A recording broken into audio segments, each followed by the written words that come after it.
Hi, everybody, and welcome to our pre-Aries full moon webinar.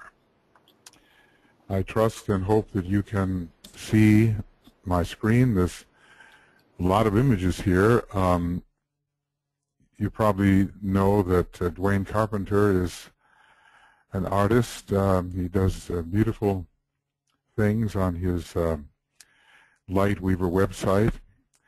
And so he's done one for Aries too. And as we can see here, the first ray in red is very prominent, as is the seventh ray in violet.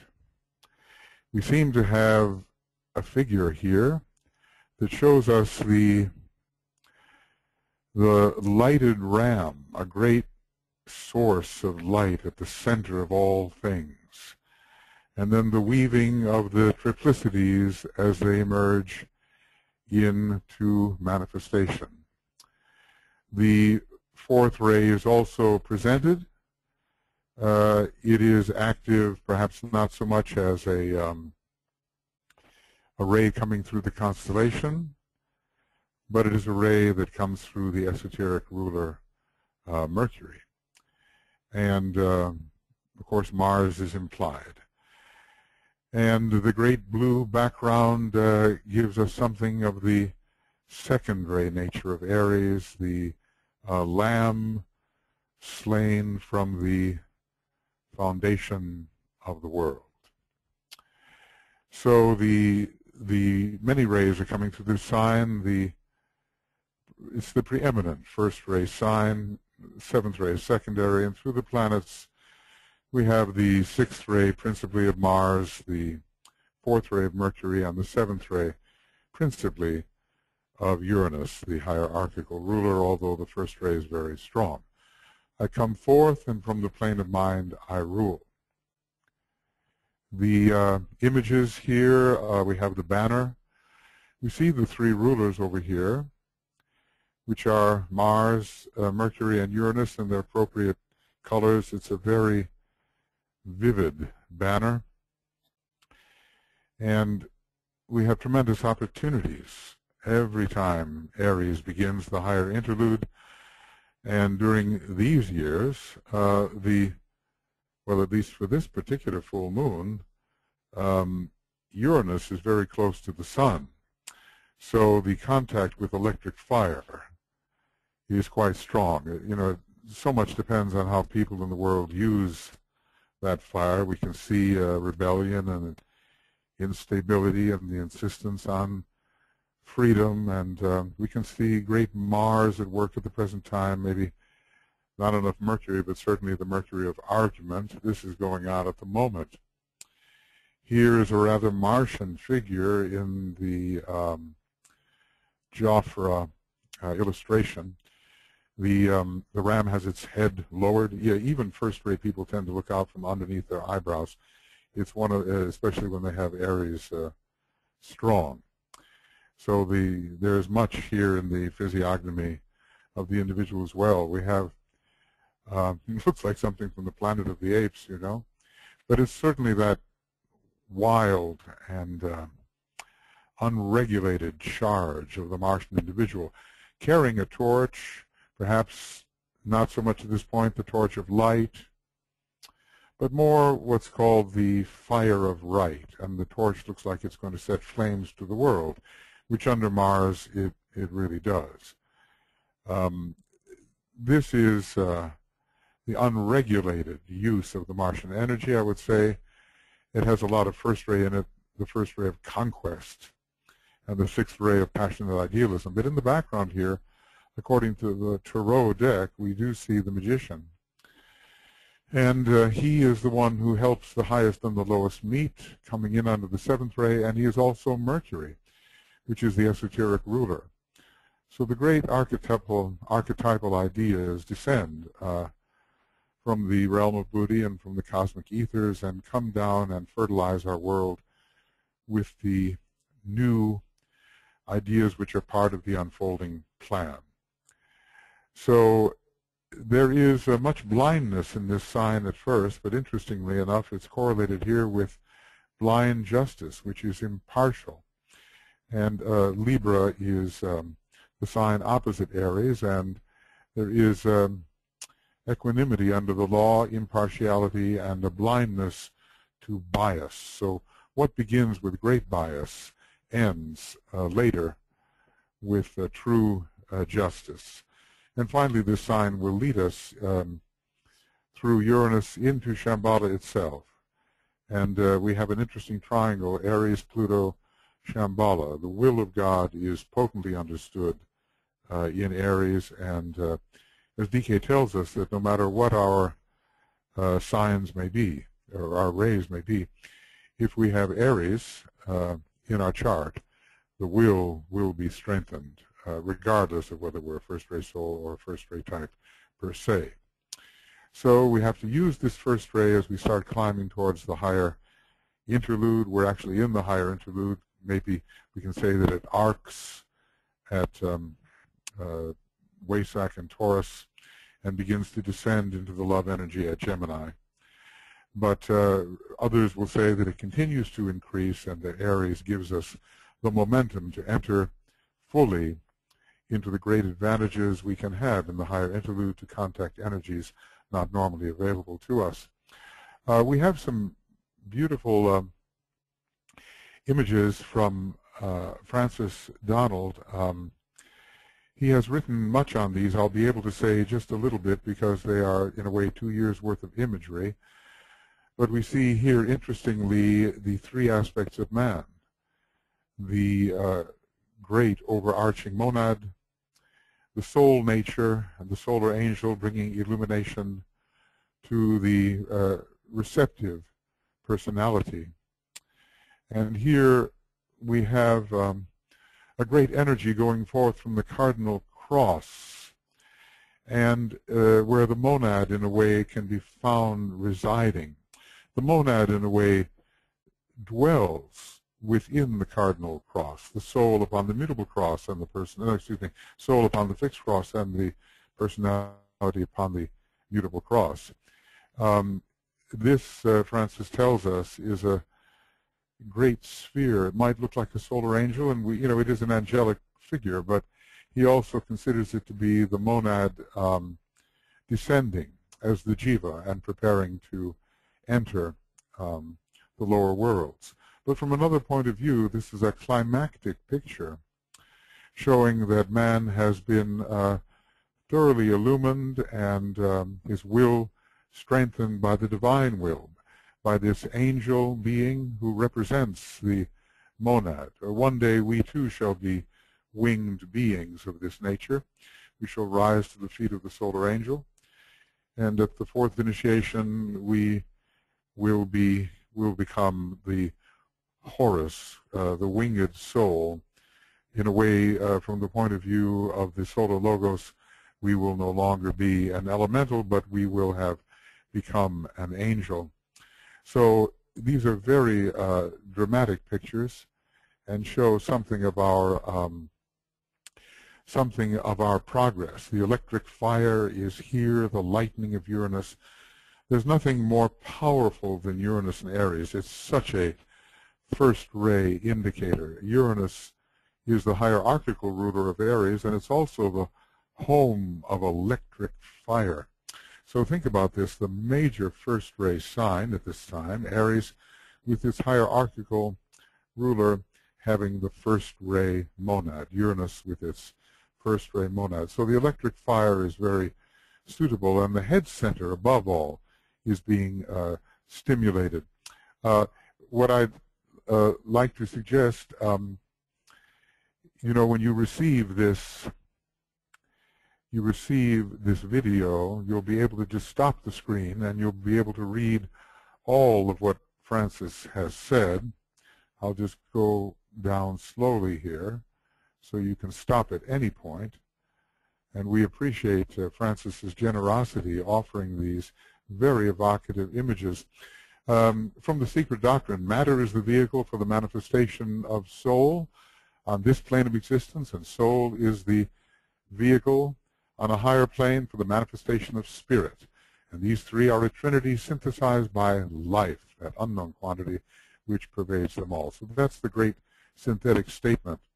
And Aries is related both to spirit and matter, and particularly to their union, to their synthesis.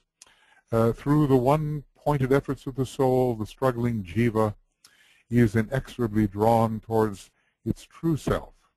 It has descended already, of course, and now it's reascending. The jiva is, in a way, really the representative of the monad, which is, I like the way Annie Besant describes it, the divine center of consciousness.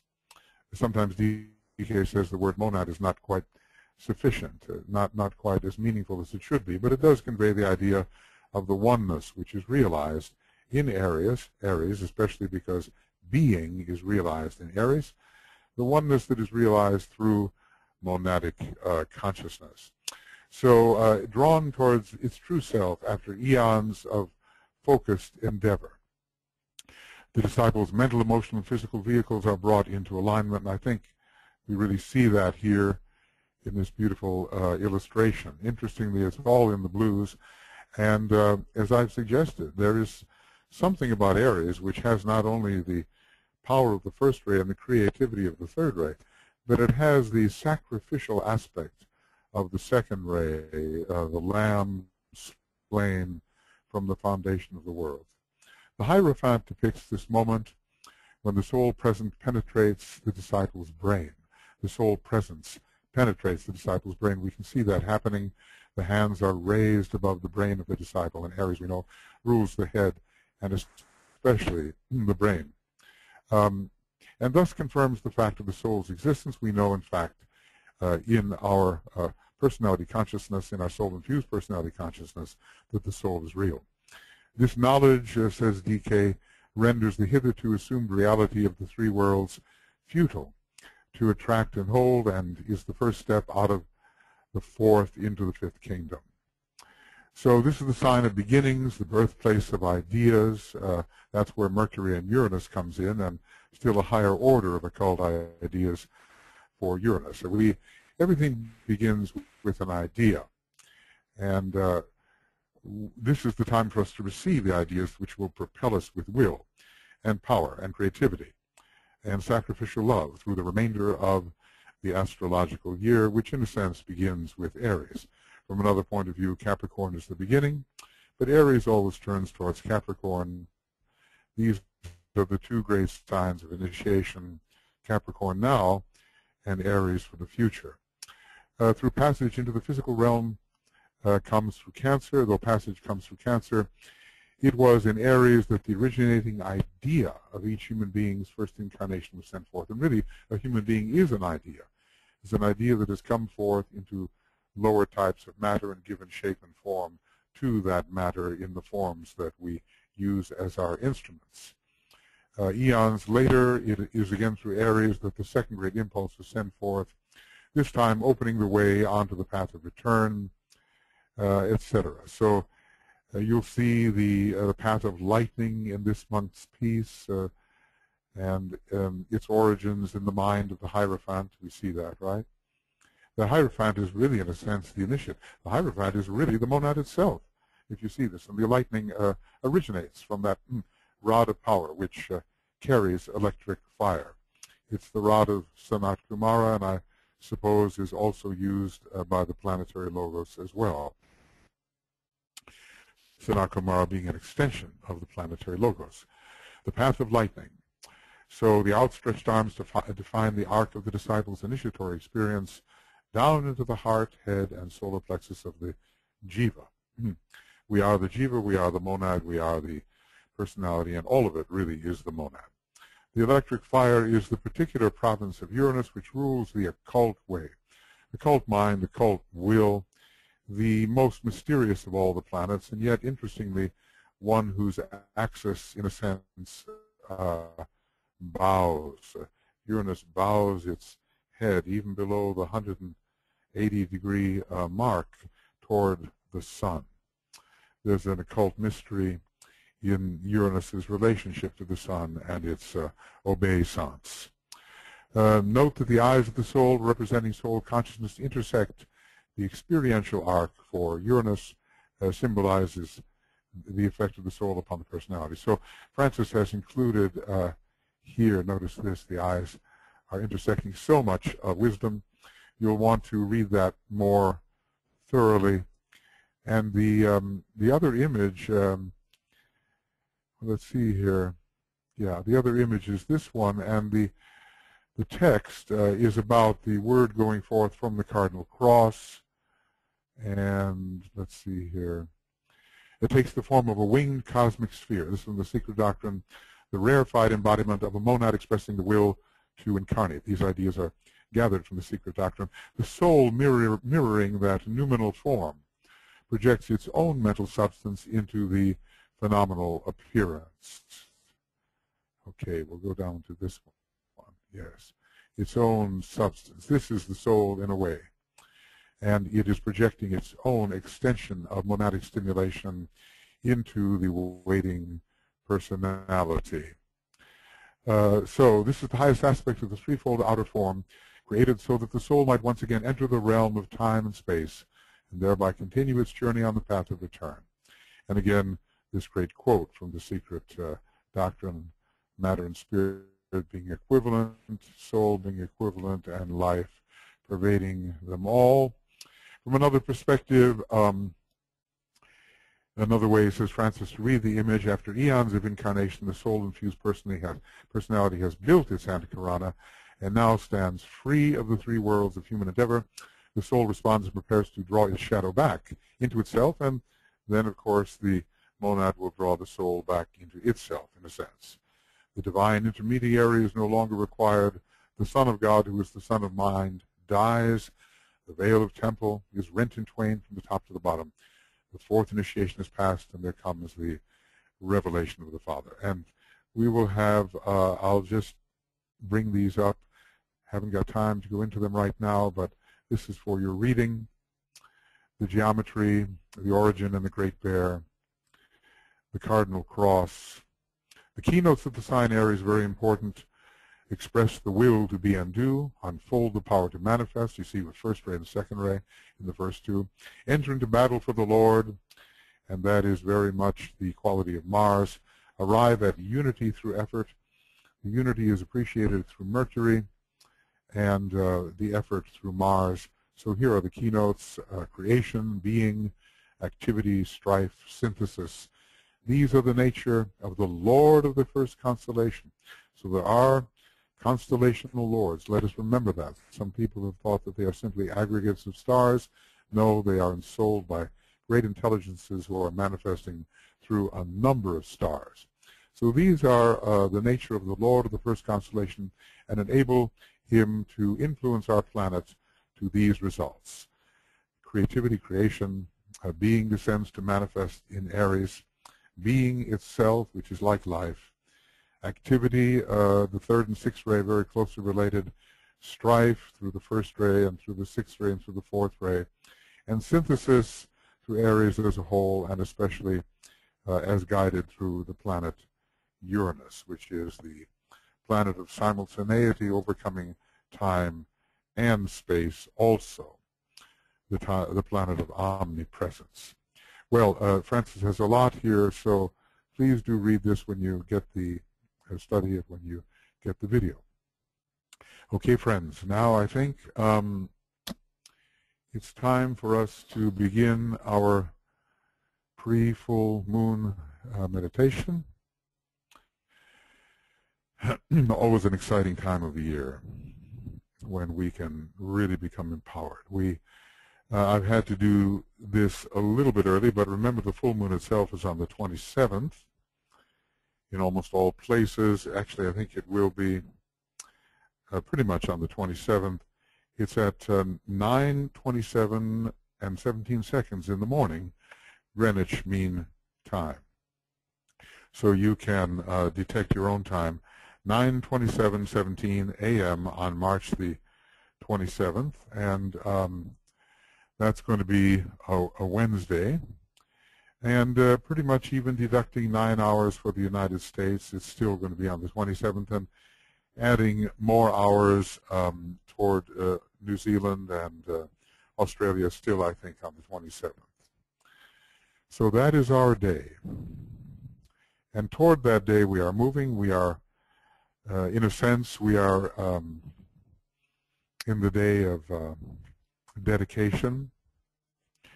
Let's see, the 12-hour period before the full moon would be at 9 at night, 9:27 at night, tomorrow night, GMT, and we are in this day of dedication, which is 24 hours before that time. So we go through our dedication, the mental act. We receive and we hold beginning 12 hours before, and especially at the moment of the full moon, and followed by 12 hours. And then we register what we have received. We get filled with the sense of aspirational expectancy, and we confirm it with a solid conviction or belief on the physical planes with the physical brain on the third day. We know how this operates. Okay, I think there are quite a few of us tonight, over 70 of us. I'm happy about that. Actually 99 registered, but one more and that would be the limit. But the registration never, the actual attendance never quite equals the registration. Okay. That's still a good group, and let's tune in with each other.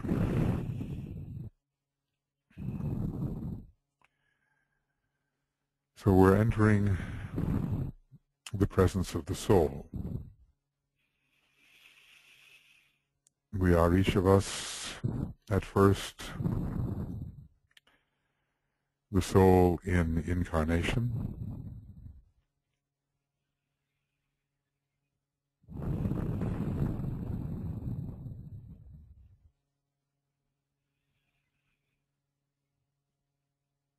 And we are disidentified from the physical nature. We pull back. These are instruments. The emotional nature, the mental nature,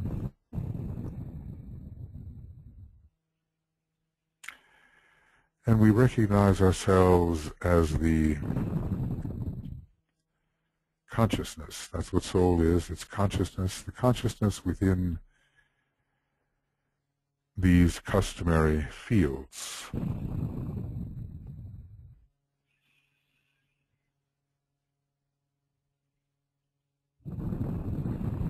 But as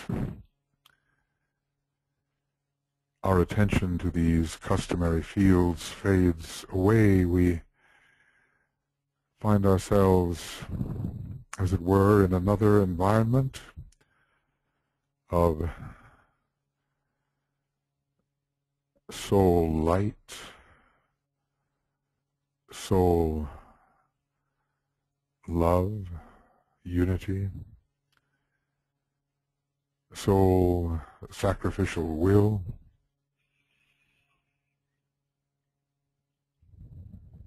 and we connect with each other in that way as a group. We are not so much quite a number of personalities scattered here and there over the face of the globe. We are souls in magnetic rapport and in unity with each other.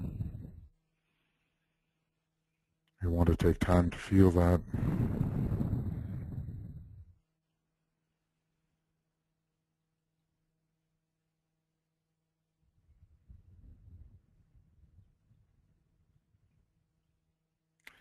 In unity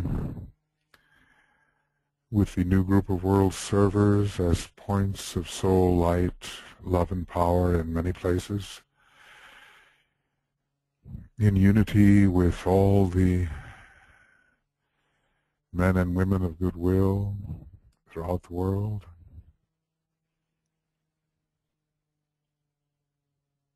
In unity with all human beings as souls. whether they are in the body or out of the body, not a human being here on this planet, but that we are in unity with that human being and with all souls. In fact, we realize,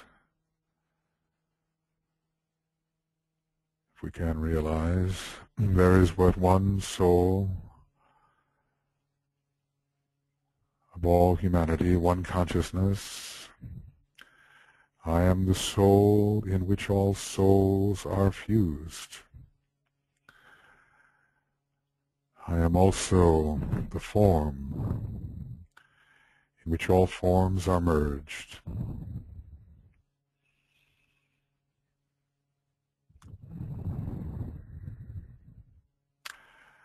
I, God, I, the One. Naught is but me. Not the personal me, of course, but the true being in which we are.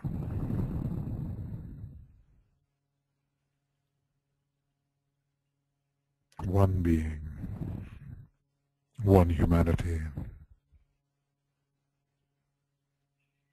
regardless of quality, because being goes beyond quality, whether good or bad or indifferent. It is the being that counts, and the consciousness of the oneness.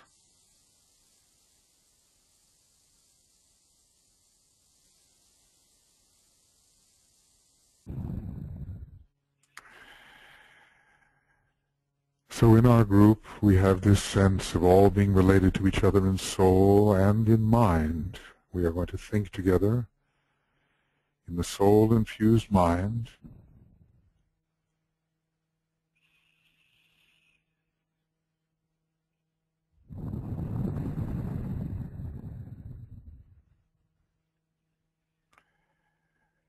Within the fire of mind, let the group stand. Within the head's clear, cold light.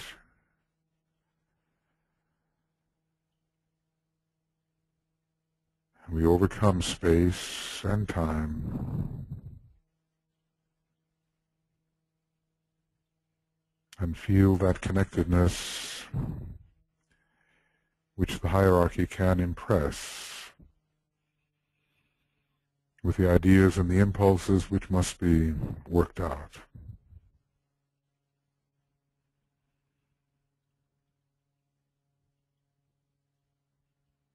We are at a point of mental tension where we gather all the powers of the group personality into that point.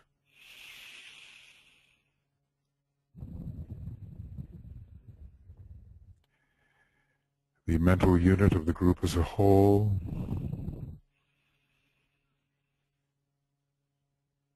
Fed by the aspects of will of the group soul, a powerful will which is not only the will of the soul but really the will of the monad through the soul. The will to initiate of the first ray, the will to unify of the second, the will to evolve of the third,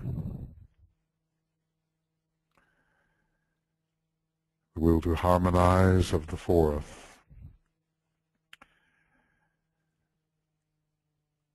the will to act of the fifth,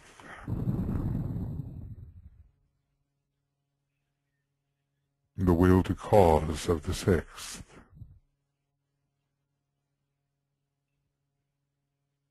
the will to organize and express of the seventh ray.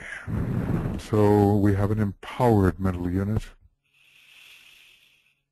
From it, we use the creative imagination to extend, as it were, upward or inward toward the monadic point, visualized as a blue-white diamond, passing through the fields to be more greatly organized, the abstract mental field and permanent atom, the Buddhic field and permanent atom, the atomic field and permanent atom, the two-colored bridge for each individual. Try to see it. Your soul ray color, your personality ray color, red ray 1, indigo ray 2, green ray 3, yellow ray 4, orange ray 5, silvery rose ray 6, violet ray 7. The quality of the bridge vibrates the color.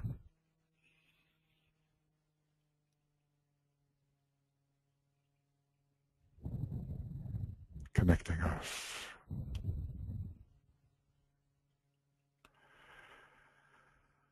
To the higher fields of mind, intuition, will,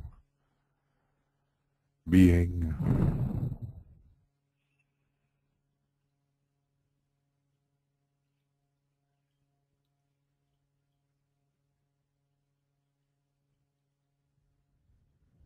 The monad can really speak at this time, this first ray time.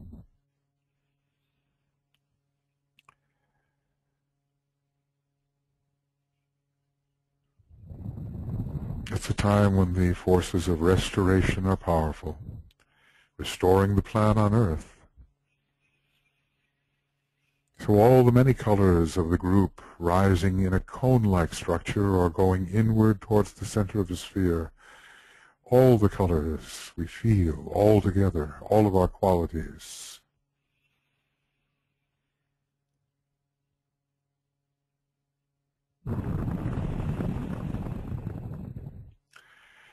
And each of us across our own individual rainbow bridge, creating really a group projection all together, we will use I see the greatest light.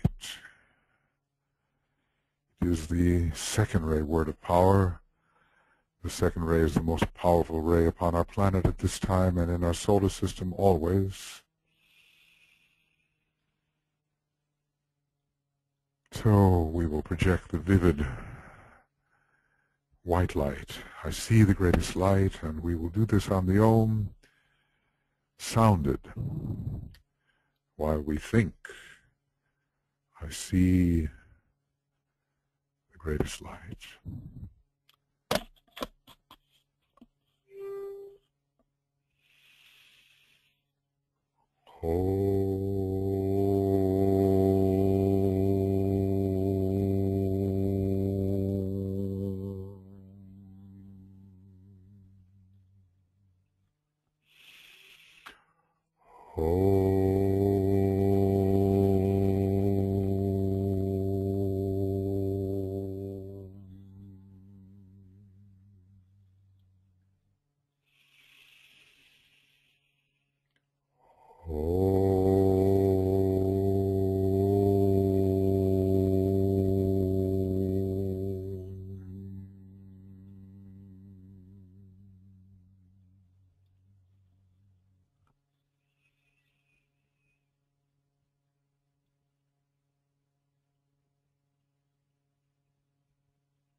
And the channel is open for the will to pour into our consciousness wisdom, creative intelligence, and the sense of being, which is uniquely accessible in Aries. And in this world, this is where the consciousness of the Masters is focused. This triadal realm, where we are not really focusing there, but we can receive, perhaps something, receive something. But we act as if we are attuned with this triadal world via our group Antakarana. All the pulsating and scintillating colors colored over all by the synthetic indigo.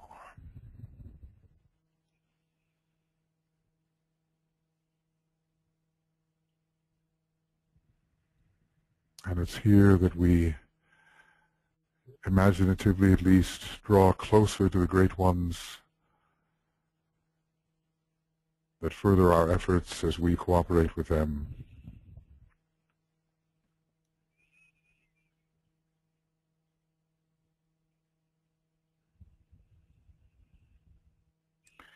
And here we imagine the great teacher,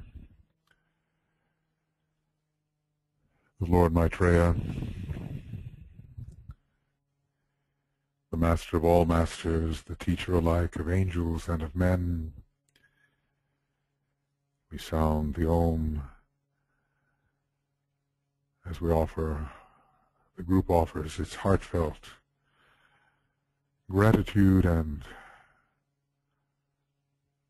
cooperation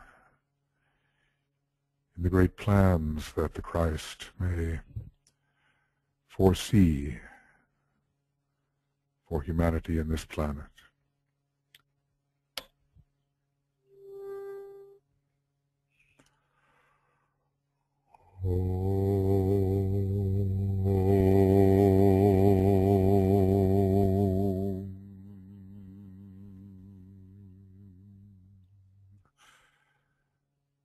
Salutations to the Christ,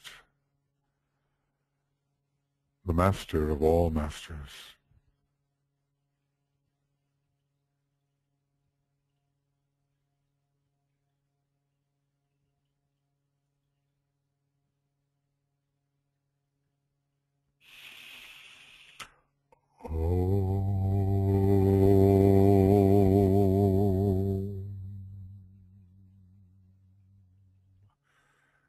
Salutations to the triangle of masters with whom we most closely work.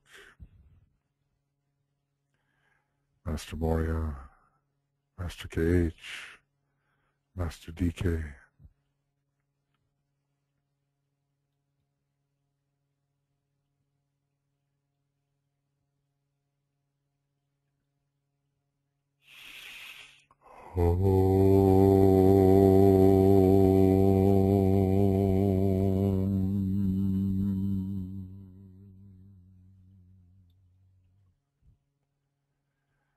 Salutations to the Master Morya, the head of all esoteric schools and organizations. Yesterday was his Remembrance Day.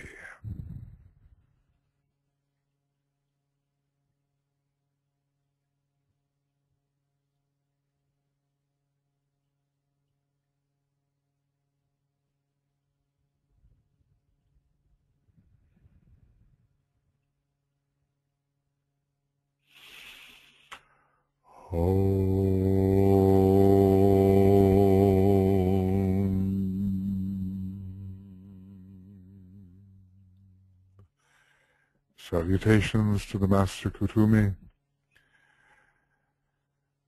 the coming Christ of the age of Capricorn, the one whose ashram most prepares for the reappearance of the Christ.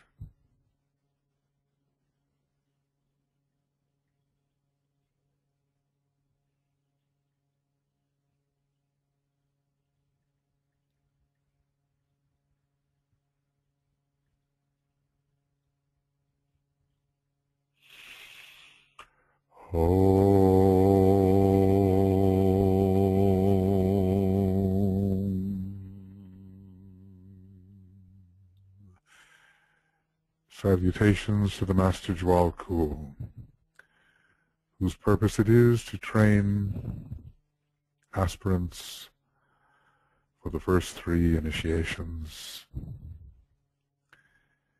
He who has given us the blue books.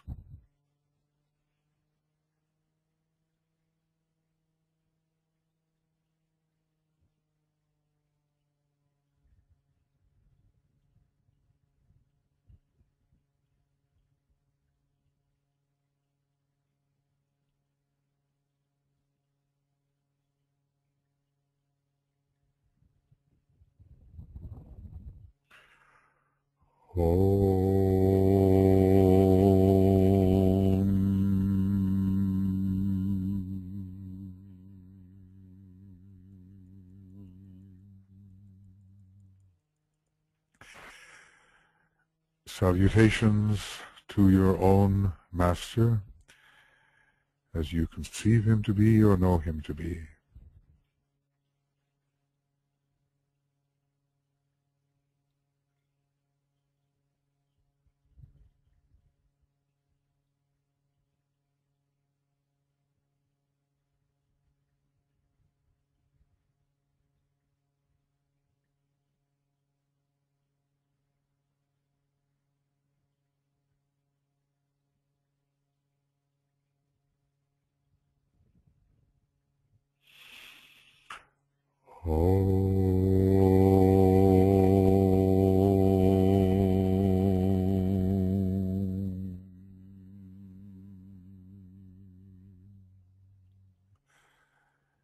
Salutations to the entire spiritual hierarchy of the planet.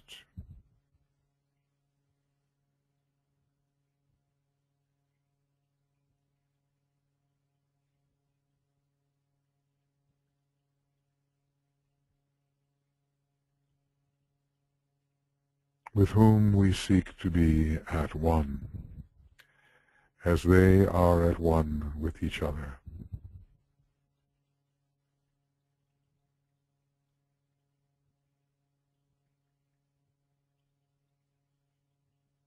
And preserving this point of tension and increasing it, we imaginatively raise our thought to Shambhala, the center where the will of God is known.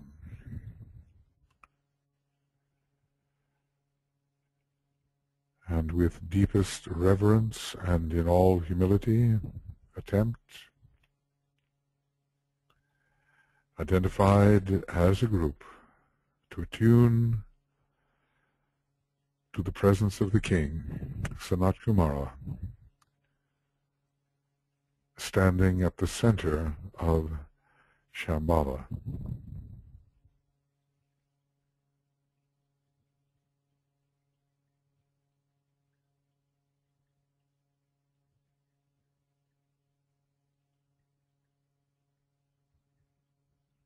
That great one whose will is the will of the center where the will of God is known.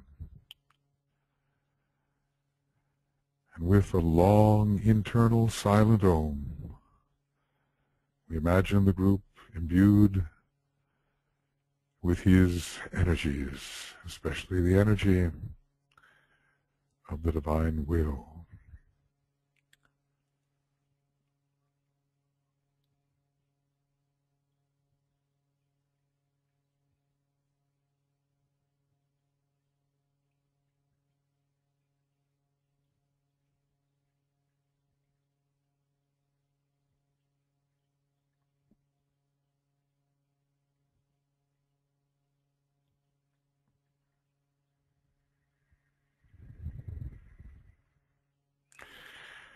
And here it is that the great energies of the system and beyond are assembled under the law of assembly to be distributed at times like this.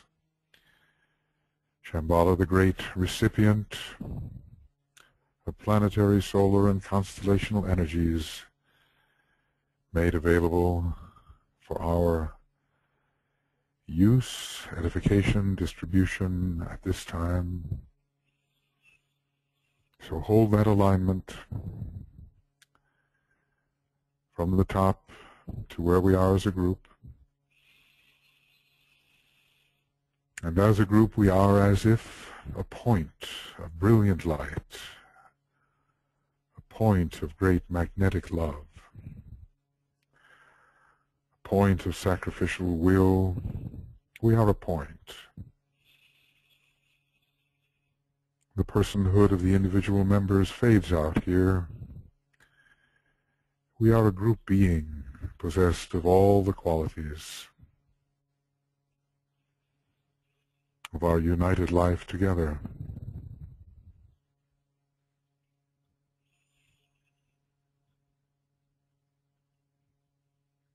And we are poised as if above the golden pathway which leads to the center of the indigo sun, our inward journey to the planets, to the stars, imaginatively at least. And as the golden pathway shortens, we, the point, proceed along with it. We, the point, are drawn into the indigo center. We are together here in the great deep indigo blue.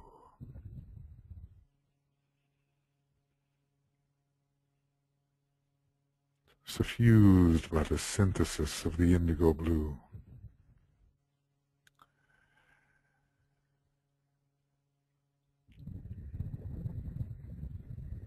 And as if in the presence of Master DK's consciousness, which will pervade our consciousness and fortify us as we seek to come en rapport with the planetary streams and the constellational and solar streams, we are as if, as a group, an outpost of his consciousness.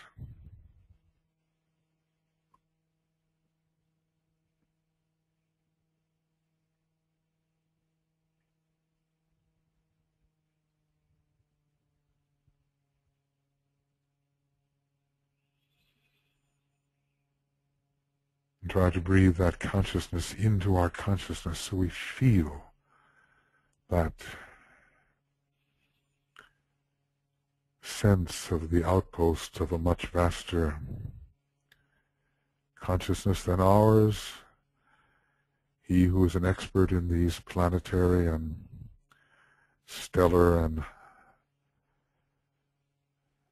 creative hierarchy energies.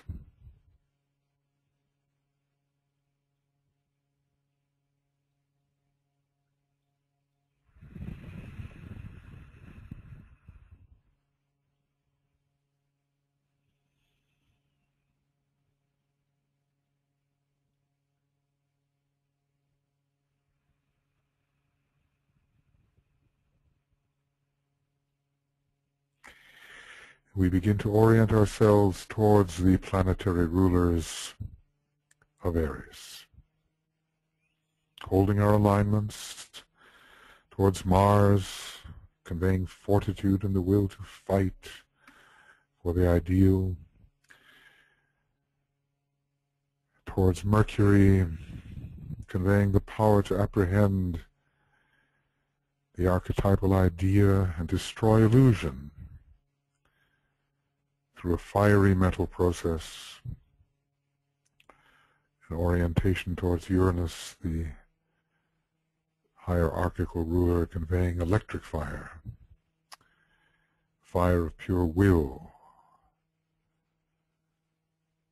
for the ultimate vivification of the entire human energy system, of the individual, of the group of humanity,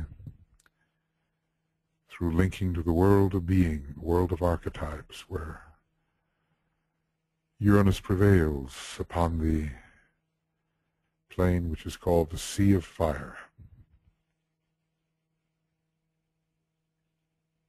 These planets we visualize, Mars, Mercury, and Uranus, and the gods that inform them, real higher intelligences working through an instrument we know as the planet.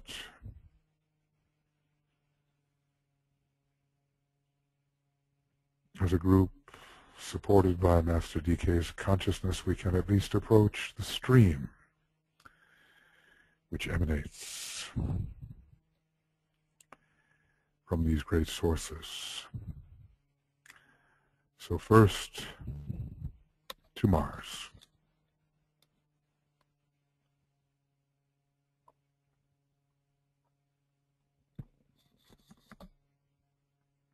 The planet of all warriors,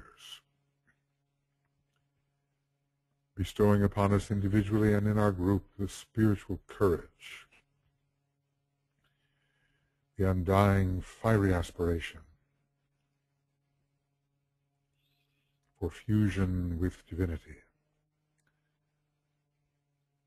for the successful manifestation of the divine ideal embodied in the divine plan. And that ideal is really coming from the monad. The monad is a great idealist upon the sixth plane.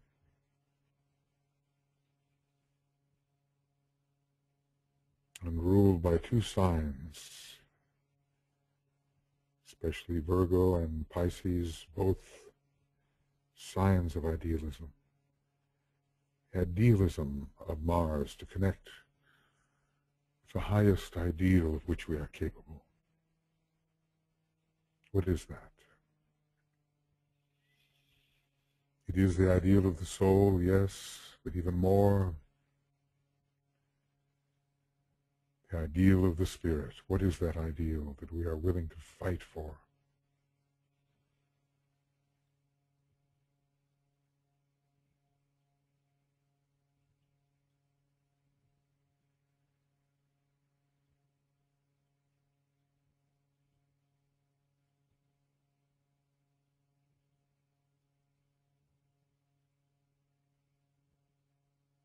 That power of Mars will enter our group.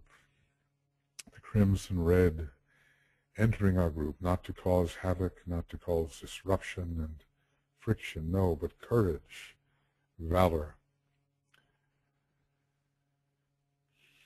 nobility,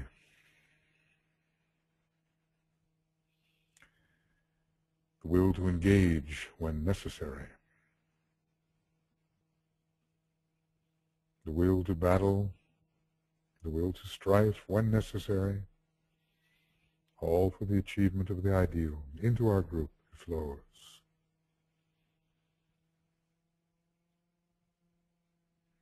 Where can the group use this courage, this valor, this nobility, this will to the ideal? Surely we could all be finer idealists, whatever our ray may be. We have them all, really.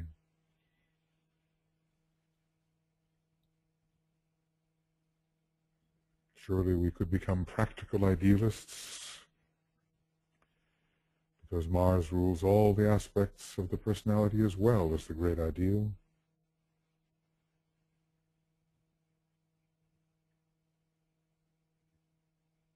Suffused by the ideal.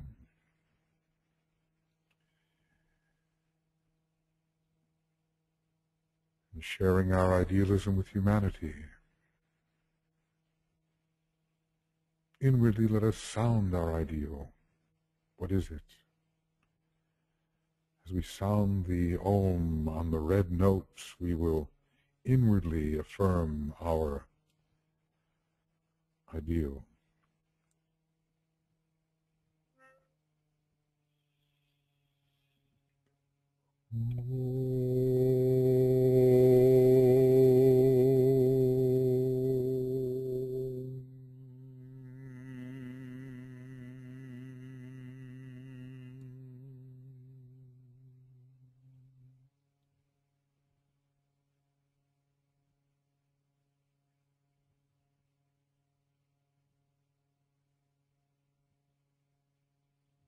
Suffused by the power of Mars,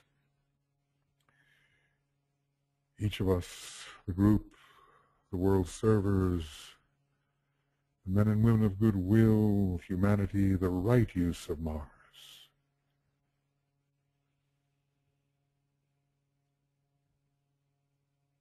The right use of the sixth ray.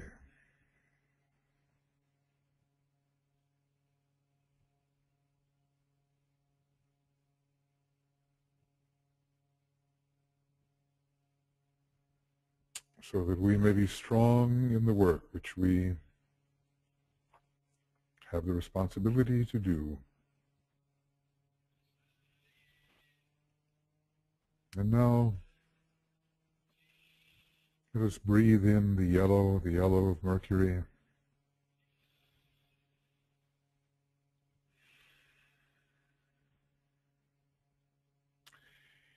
It is the yellow of mind, but also the yellow of the transcendental mind, where ideas are born, the buddhi, the pure reason, the wisdom.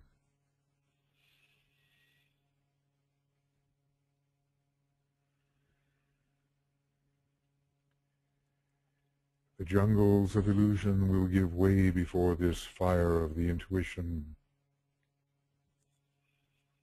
this fire of transcendental mind. Our intuitive understanding will be stimulated, and it will be revealed to us the imminent developments within the precipitating divine plan. Aries, the birthplace of ideas. What are the ideas which are timely? What are the ideas whose time has come, as nothing is more powerful?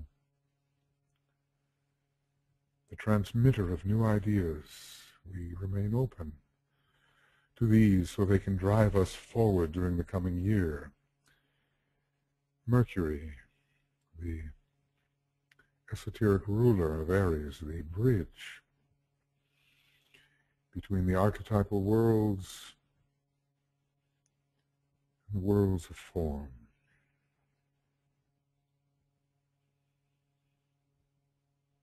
Always the vision stimulated through the descent of ideas.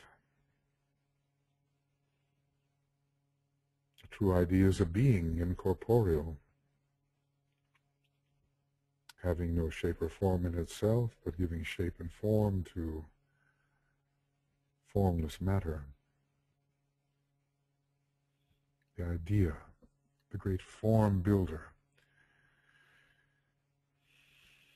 Beings are ideas. When we breathe in a God, enthusiasm, we breathe in a God. We are being informed by those beings who are ideas. And we ourselves are an idea. Alive we are to the world of ideas, which means to the world of the plan, leading eventually to the world of being or archetypes, which Uranus rules with Jupiter.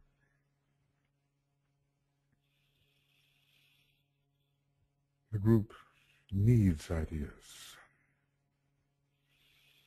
We breathe in Mercury together. That energy flows into us and gives us what we need along these lines.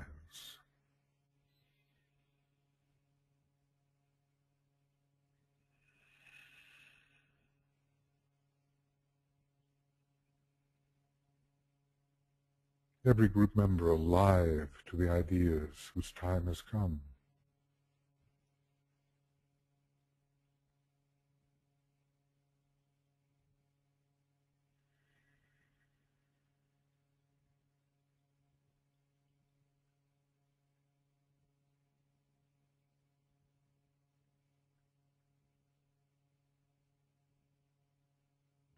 As the flow of Mercury enters the group, from the group to the new group of world servers and the men and women of goodwill and all humanity, we see the yellow ray, in this case the fourth ray of Mercury, penetrating the consciousness, the being of humanity. We sound the Buddhic note, the yellow note, the note Mi, do re mi, the note E,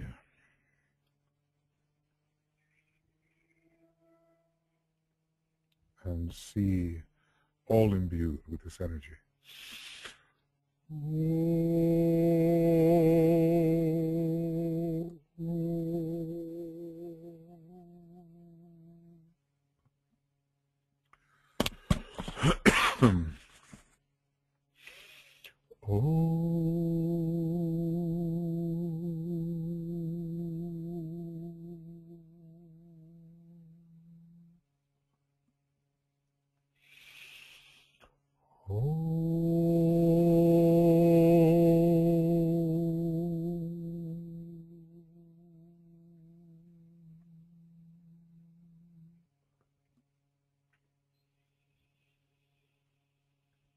Bright Mercury scintillating, alive in the ethers, transmitting all the energies to the etheric body,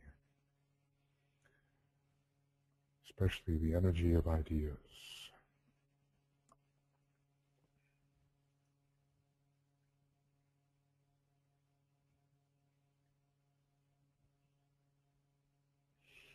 And now we will reorient towards the violet light of the seventh ray soul of Uranus, breathing in the violet,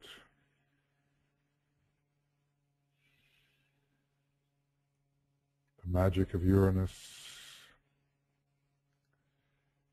the Father in heaven, the Heavenly One, the home really of fire electric, probably a deep electric blue ultimately, somehow conveying the union of the first and the second ray as well.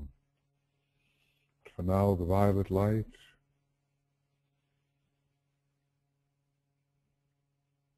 bestowing the power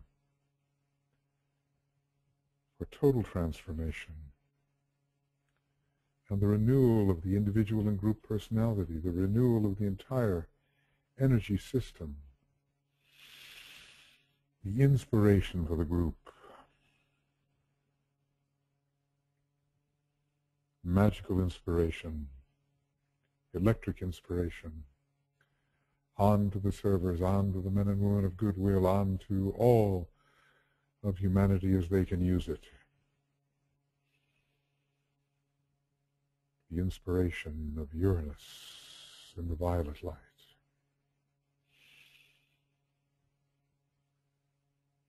Very powerful in the etheric body, we are told. So we are careful.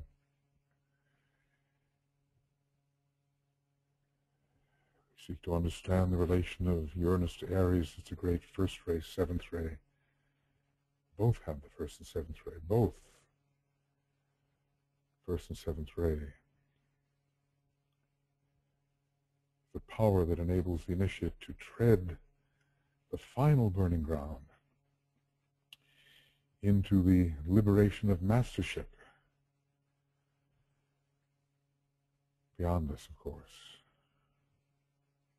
But into the freedom, perhaps, the freedom of the fourth degree, beyond us still.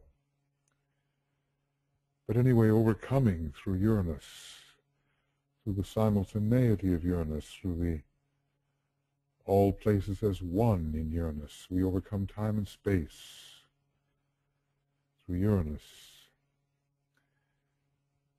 We have that sense, that mysterious something we call synthesis.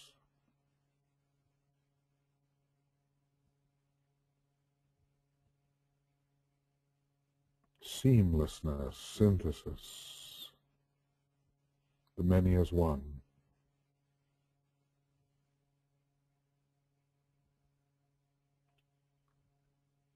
The intuition of the ones, ending with the one infinite being.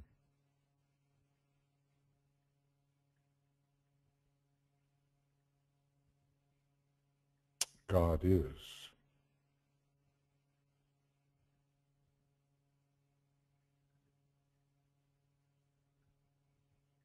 Naught else is but God, the being. Being exists alone. Naught else is. Synthesis in the electric fire of Uranus. Channeling that into the group. Directing it into the group. So we may tread whatever burning ground lies before us.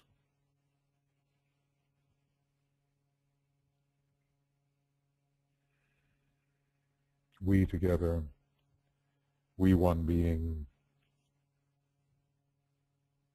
Uranus in the midst of the group, electrifying us, archetypes descending into the etheric realms, logoic archetypes descending further, restructuring, repatterning everything with the initiatory ideas from the heavens into the ethers. We, the repatterned group,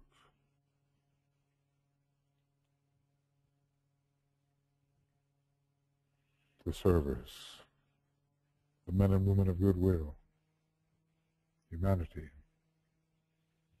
archetypalized, repatterned, the new patterns coming, electrified. Let us sound the note B. It's one of the seventh ray notes, directing the power of Uranus, electric fire, through the seventh ray, into the group, feeling ourselves electrified with all the power of Uranus.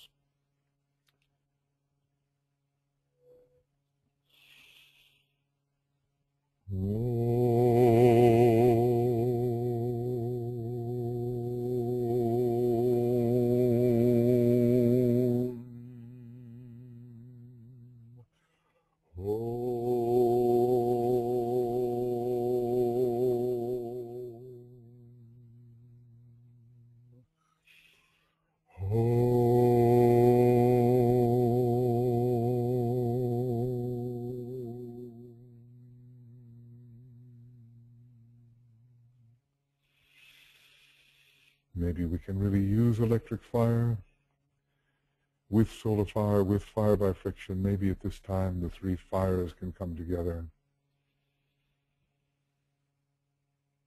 Mars, Mercury, Uranus together, supported by the consciousness of master decay. We seem to breathe them in and be imbued by them as we approach in our imagination the great blue logos, pervading all with indigo blue, uniting all, the second ray soul and personality of our solar logos, and ultimately, we may say, even the second ray monad of our solar logos.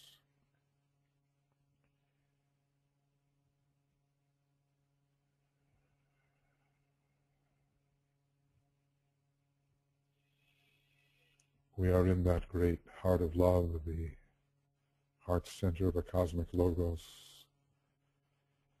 pervading every fiber of our being, every atom, every particle.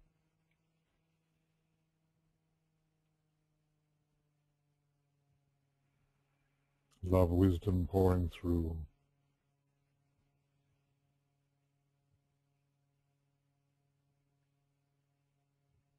God is a consuming fire of love.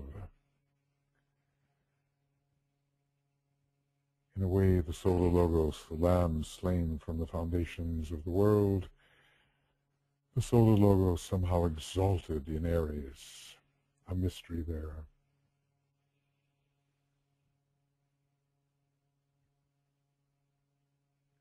The sun, the heart of the sun, the central spiritual sun, the logos.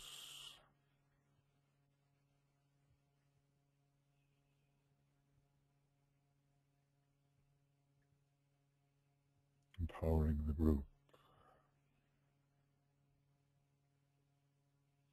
spreading to all, to the far reaches of the solar system and beyond, this quality of love.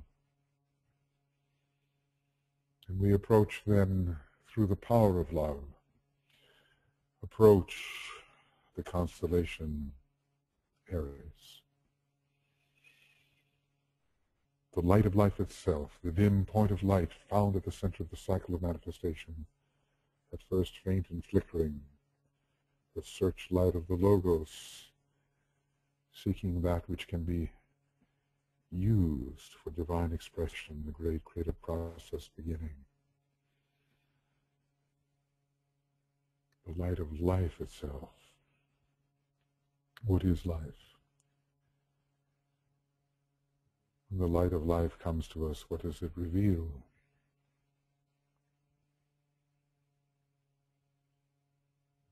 We don't know what life is.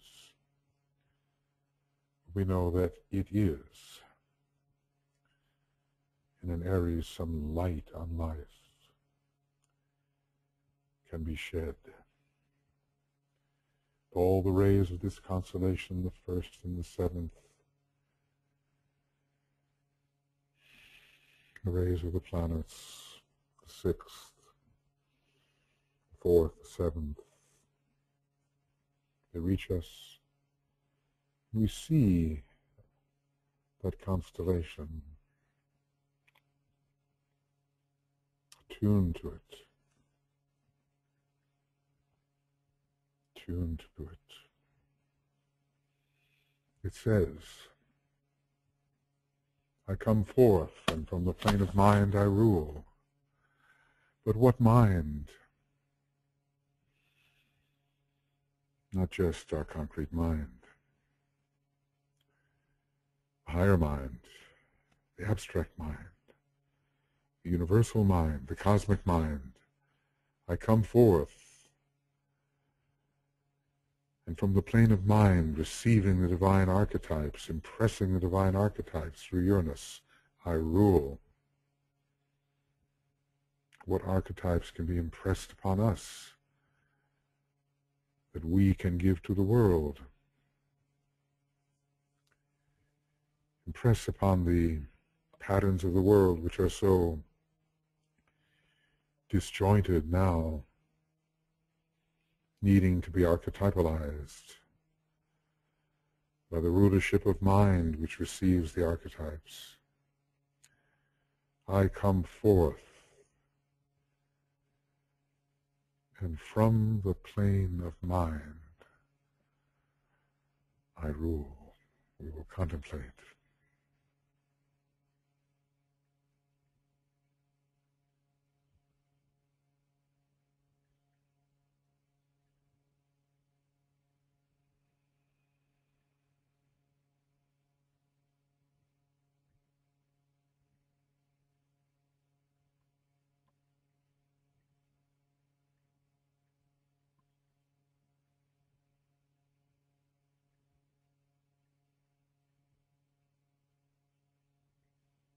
And who is the I that comes forth? I the personality, I the soul, or I the monad, representing a cosmic urge. There's more to this mantra than we may have thought. I come forth, and from the plane of mind I rule.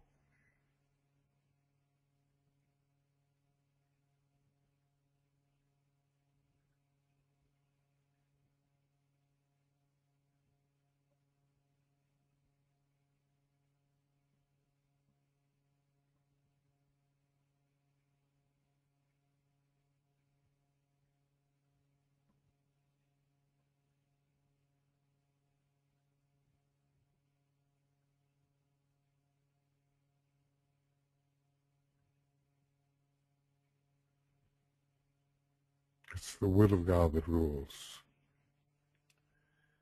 The divine will on the first ray.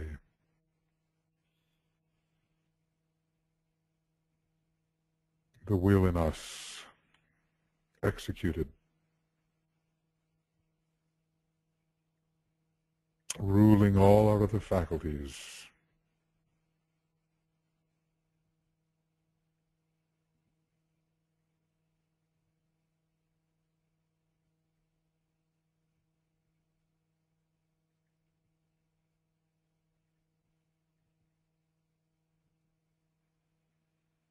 I, the group, come forth. I, the new group of world servers, come forth. I, the men and women of goodwill, come forth. I, humanity, come forth. And from the plane of mind, the we that is I, rule.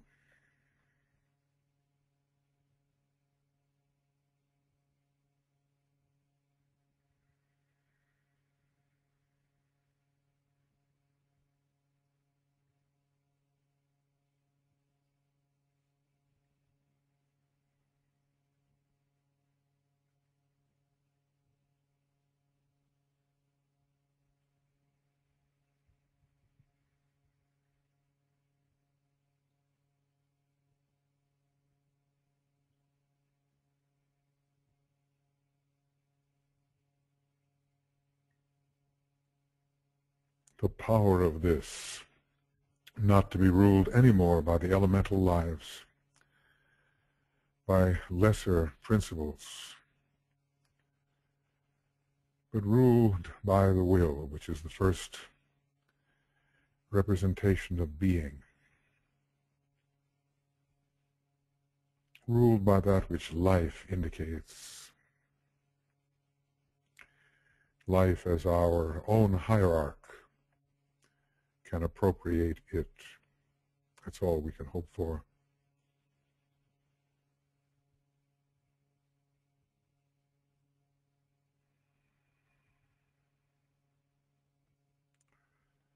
Sanat Kumara rules from the logoic plane related to Uranus.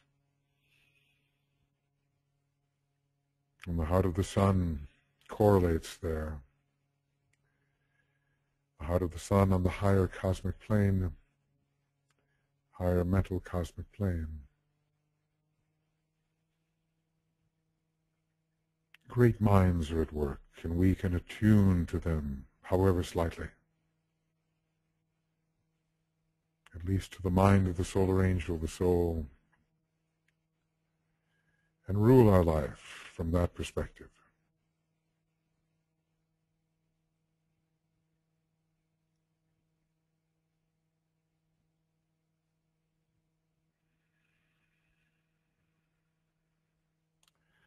I come forth, and from the plane of mind I rule.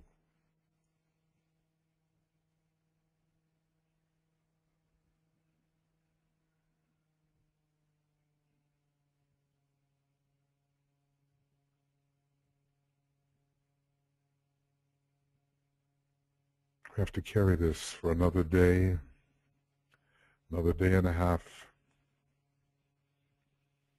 This electrical, fiery stimulation, this charging of the mind with will and purpose,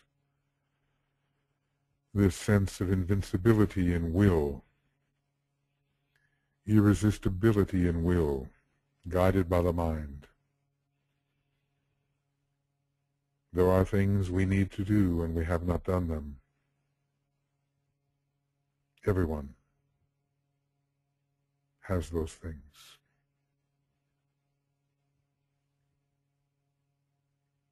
And so we rule all the things that usually interfere, and we dismiss them. We impress upon them a higher will and being and purpose.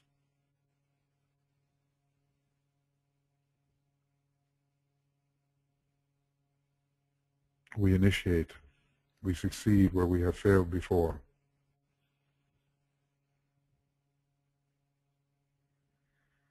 We are charged with electric fire.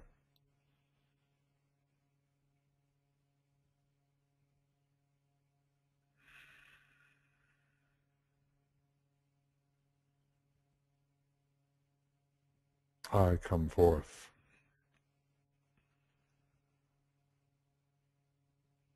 Let it be as a soul. Let it be even as a spirit. And from the plane of mind, I rule.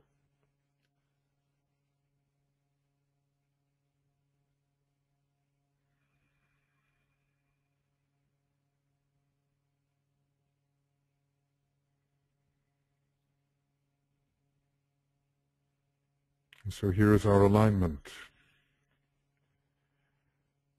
from the Pleiades themselves, the central spiritual sun,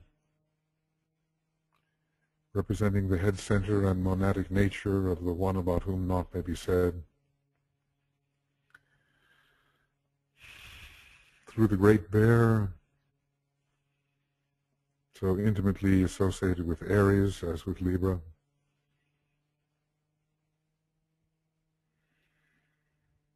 through Aries, to our solar logos, our transforming sun, the blue logos, through the great planetary gods, Mercury, Mars, Uranus,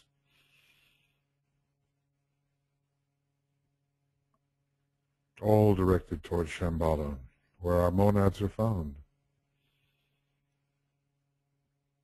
Gathered into Shambhala and touching every human monad. Descending into the world of hierarchy and touching every human soul.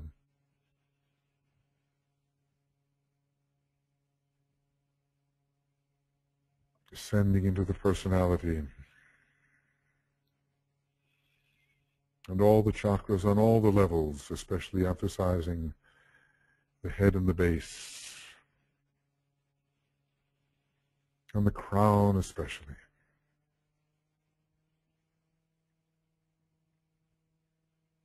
I come forth, and from the plane of mind I rule. And here we are in our alignment. We, the dedicated, consecrated group, and the servers and the men and women of goodwill, and humanity as much as may be possible, aligned with the great cosmic sources, receiving at least tiny streams of these great energies.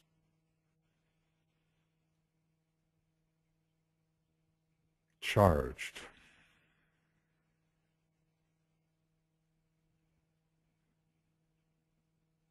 Empowered.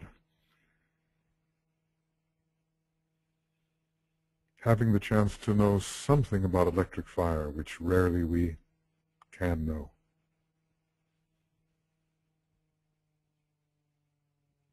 The fire of synthesis.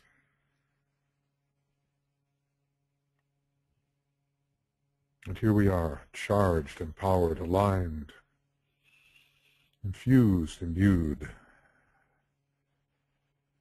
looking out into the world. Humanity certainly needs a new initiative.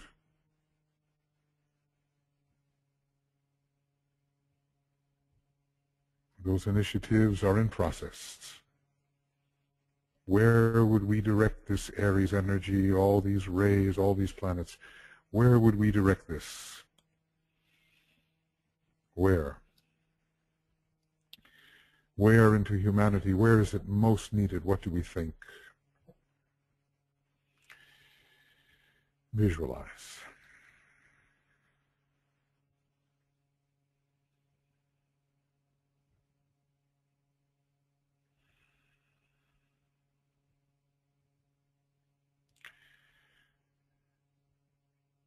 And under the Aries energy, as you see the place where it must go, create a mantra for yourself, a short word, a phrase, a sentence.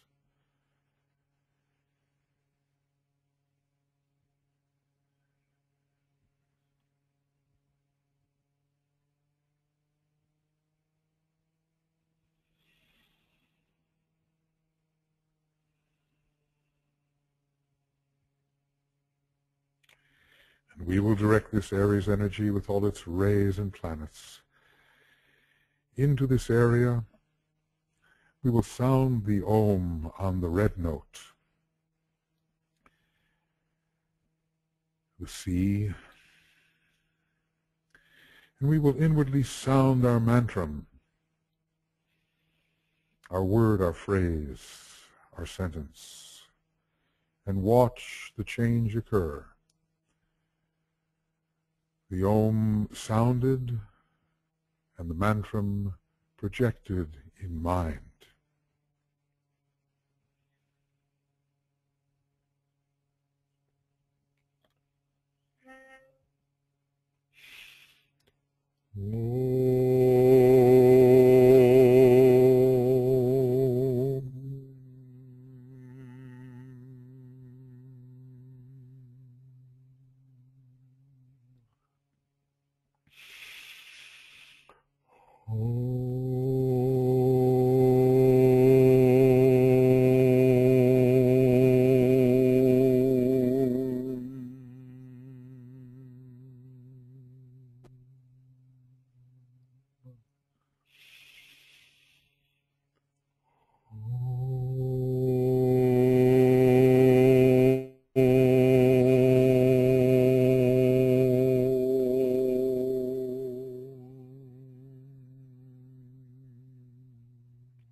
Affirm your mantra, your word, your phrase, under Aries.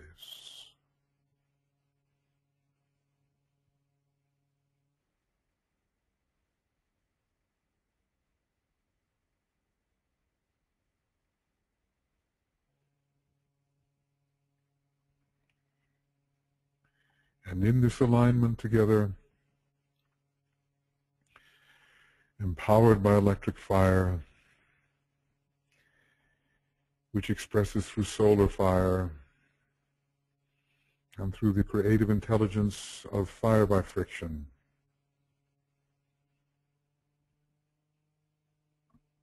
we will together sound the great invocation,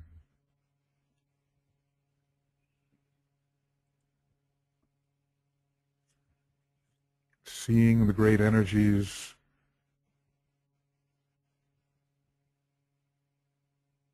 enter our planet, humanity, working its magic, this invocation of power and light, working its magic. At this time of the impulse of the divine will and purpose, when the forces of restoration and the restoration is needed are so powerful.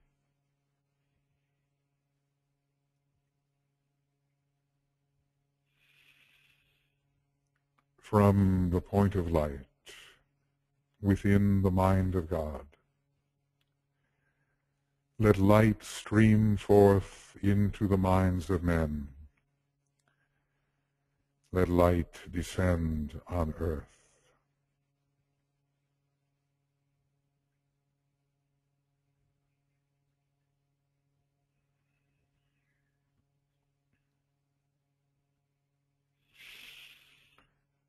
From the point of love within the heart of God, let love stream forth into the hearts of men.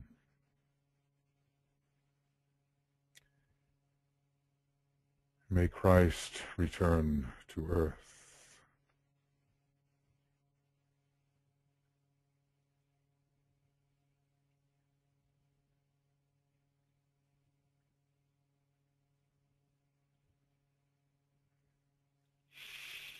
From the center where the will of God is known, let purpose guide the little wills of men, the purpose which the masters know and serve.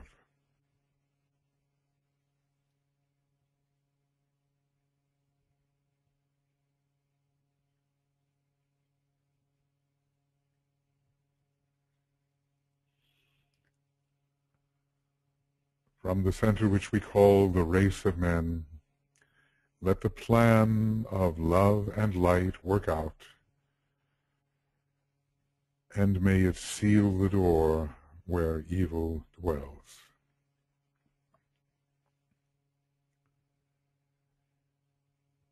Let light and love and power restore the plan on earth.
Powerful energies, my friends. We have, well, about a day and a half, about 35 hours or so.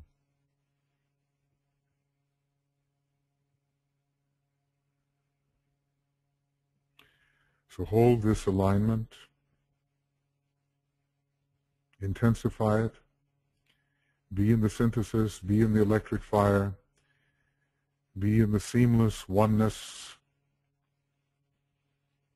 which the avatar of synthesis is promoting at this time. Be cognizant of the stream from Shambhala. Impress the new initiatives upon your life.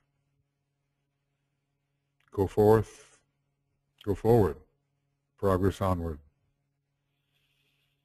with the ideas in your life whose time has come. And we will do our best to get this out to you right away. You may be able to use it in video form the day before, maybe at the full moon itself perhaps, or on the days after. We will mail you the link as soon as possible. So, we'll be thinking of you at the time of the full moon, 9/27/17 a.m. GMT on the 27th. Meanwhile, let's build to that point.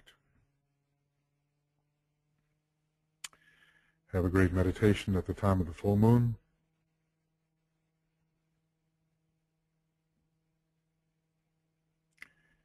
And we'll get in there and do it together.